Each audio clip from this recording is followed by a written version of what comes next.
Federal Bank in the Clerk and Officer post notification. These notifications in the details, we will video check.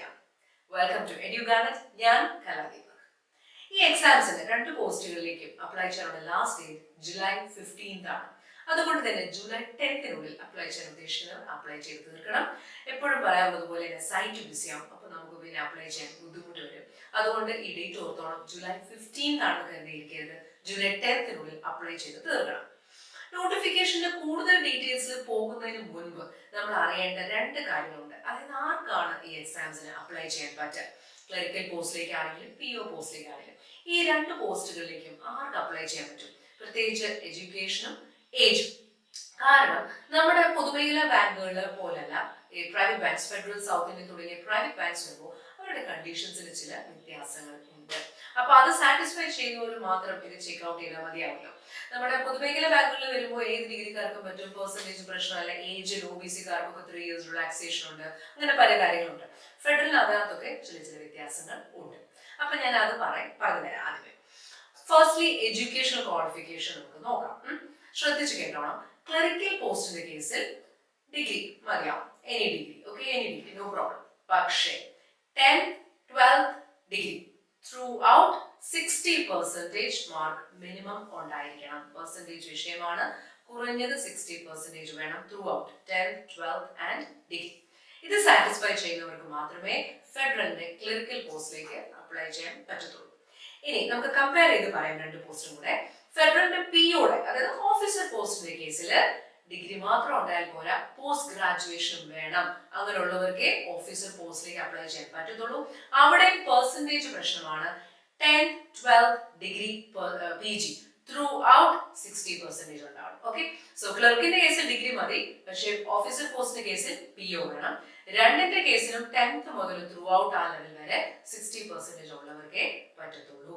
So ആ condition in the first place നമ്മൾ satisfy ആണ്. Age നോക്കാം. ഏജിന്റെ കേസിൽ പ്രത്യേകം ശ്രദ്ധിക്കേണ്ട കാര്യം, OBC കാറ്റഗറിക്ക് പ്രത്യേകിച്ച് റിലാക്സേഷൻ ഒന്നും ഇല്ല. ഓക്കെ, അത് ക്ലിയർ ആയിരിക്കണം. Both for clerical post and officer post relaxation ഒന്നും ഇല്ല. ജനറലും OBC-ക്കും ഒരുപോലെ തന്നെയാണ് ഏജ് വരുന്നത്. ഓക്കെ, അതെങ്ങനെയാന്ന് നോക്കാം. ക്ലർക്കിന്റെ കേസിൽ ശ്രദ്ധിച്ചു കേട്ടോണം. ക്ലർക്കിന്റെ കേസിൽ അത് ജനറൽ കാറ്റഗറി ആണെങ്കിലും OBC കാറ്റഗറിക്ക് ആണെങ്കിലും 1999 ജൂൺ 1 അതിന് ശേഷമോ ജനിച്ചവർക്കാണ് അപ്ലൈ ചെയ്യാൻ പറ്റുന്നത്.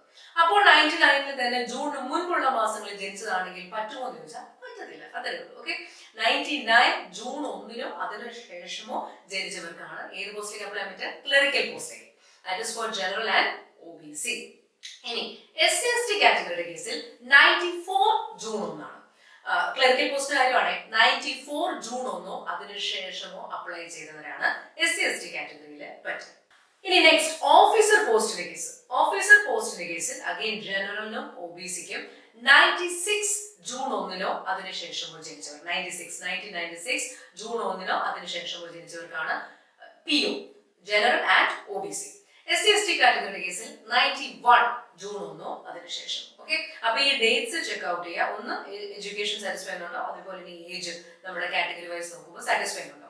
ഈ രണ്ട് കണ്ടീഷൻ ഒരുപോലെ സാറ്റിസ്ഫൈ ഉണ്ടെങ്കിൽ മുൻപോട്ട് ചെക്ക് ചെയ്യാം.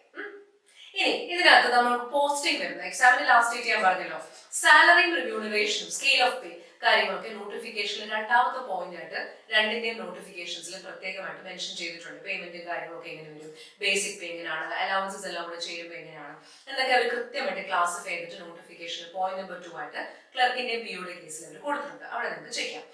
ജോബ് ലൊക്കേഷന്റെ കാര്യം അവർ പറയുന്നുണ്ട്. അവർക്ക് ലൊക്കേഷൻ ഒന്നും പ്രിസ്ക്രൈബ് ചെയ്യാൻ പറ്റത്തില്ല. ബേസ്ഡ് ഓൺ വേക്കൻസീസ് ആയിരിക്കും. നമുക്ക് എവിടെ വേണമെങ്കിലും ആവാം ലൊക്കേഷൻ.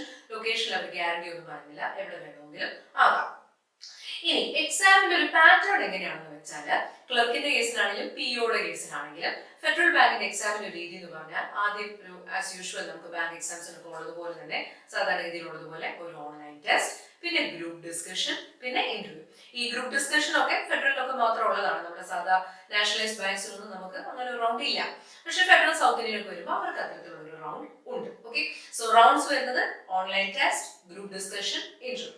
ഇതിൽ ഓൺലൈൻ ടെസ്റ്റും ഗ്രൂപ്പ് ഡിസ്കഷനും രണ്ടും നമുക്ക് നമ്മുടെ കൺവീനിയൻസിന് നമുക്ക് അറ്റൻഡ് ചെയ്യാം. ഓക്കെ, ഓൺലൈനായിട്ട് തന്നെ ചെയ്യാം. ഈ ഓരോ റൗണ്ടും ക്ലിയർ ചെയ്യുന്നവരാണ് അടുത്തടുത്ത റൗണ്ടുകളിലേക്ക് പോകുന്നത്.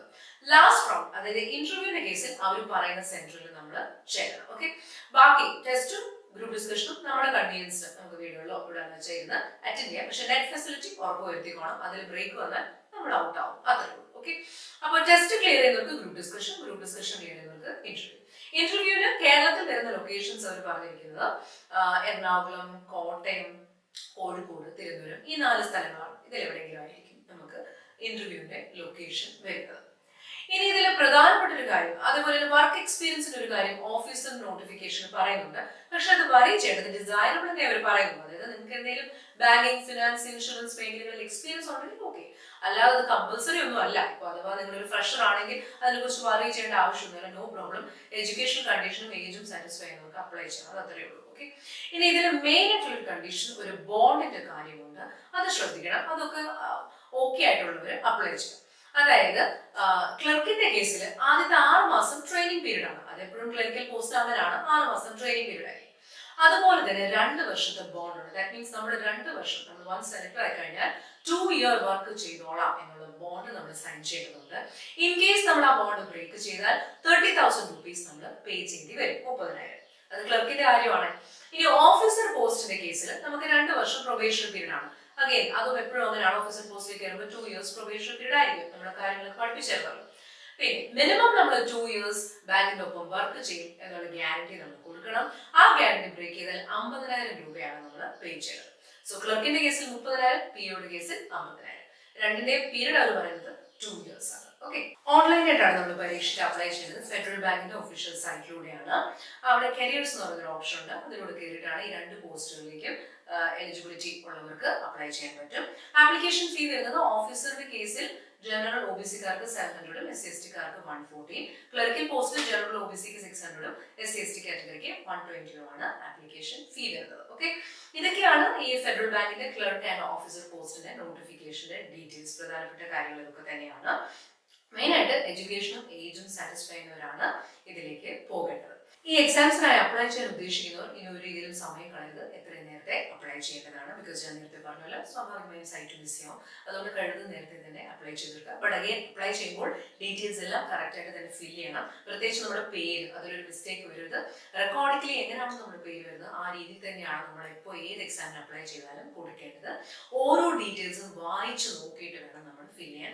എന്തെങ്കിലും ചെക്ക് ബോക്സ് ഒക്കെ കാണുമ്പോൾ വെറുതെ ടിക്കറ്റ് വെക്കരുത്, വായിച്ചു നോക്കണം എന്താണ് ഇവിടെ എഴുതിയിരിക്കുന്നത്, നമുക്ക് ആപ്ലിക്കബിൾ ആണോ എന്ന് ഉറപ്പ് വരുത്തിയിട്ട് വേണം നമ്മൾ അപ്ലൈ ചെയ്യാൻ. ഡോക്യുമെന്റ്സ് ഒക്കെ, സർട്ടിഫിക്കറ്റ്സ് ഒന്നും അപ്ലോഡ് ചെയ്യേണ്ടതില്ല. നമ്മുടെ ഫോട്ടോ, സിഗ്നേച്ചർ, സാധാരണ എക്സാംസിന് പോലെ അത്തരത്തിലുള്ള ഡോക്യുമെന്റ്സ് ഒക്കെ മതിയാവും. അപ്പോൾ അത് കറക്റ്റായിട്ട് അപ്ലോഡ് ചെയ്യാം. എക്സാം പ്രിപ്പറേഷൻ ചെയ്യാൻ ഉദ്ദേശിക്കുന്നവർ എത്രയും നേരത്തെ പ്രിപ്പറേഷൻ സ്റ്റാർട്ട് ചെയ്യാം. എഡ്യൂഗാർഡ് ക്രാഷ് കോഴ്സ് പ്രൊവൈഡ് ചെയ്യുന്നുണ്ട് ഫെഡറൽ ബാങ്കിന്റെ പ്രിപ്പറേഷൻ ആയിട്ട്. ആദ്യത്തെ റൗണ്ട് ഓൺലൈൻ ടെസ്റ്റ് ആണല്ലോ, ഓൺലൈൻ ടെസ്റ്റ്. അത് കഴിഞ്ഞാൽ ഗ്രൂപ്പ് ഡിസ്കഷനിലേക്കും ഇന്റർവ്യൂയിലേക്കും ക്ലിയർ ചെയ്യുന്ന കുട്ടികൾക്ക് അതിനു വേണ്ടിയിട്ടുള്ള സ്പെഷ്യൽ ഗൈഡൻസും സപ്പോർട്ടും നമ്മൾ പ്രൊവൈഡ് ചെയ്യുന്നുണ്ട്. കൂടുതൽ വിവരങ്ങൾ അറിയാൻ താഴെ കാണിച്ചിരിക്കുന്ന നമ്പറിൽ വിളിക്കുകയോ വാട്സ്ആപ്പ് ചെയ്യുകയോ ചെയ്താൽ മതിയാവും. Have A nice day. Thank you.